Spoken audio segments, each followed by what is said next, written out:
Hi, this is Susan from Red Bus A, and I am so excited to finally be on our way to Dallas. I'm here in a hotel in California tonight.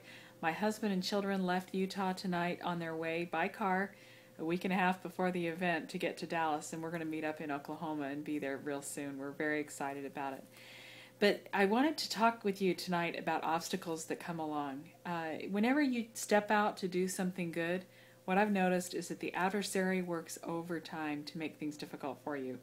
We decided to sell our home, our suburban home, a few months ago to move to a cabin in the mountains, and we're very excited about that.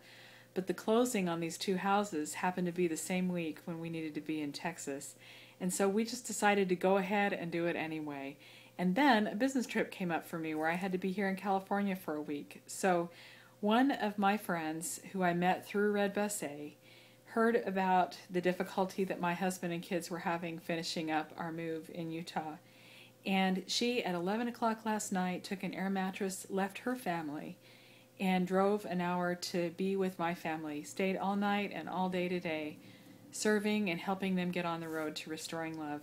And even though Laura will not be with us in Dallas next week, you will see evidence of her commitment to this, both in how she served last night and also in the decals, the handprint with the merit badge of love that you'll see on cars all over Dallas. That is Red Bus A's symbol of what this is all about. Raising your hand to say, here am I, send me, I am ready to serve.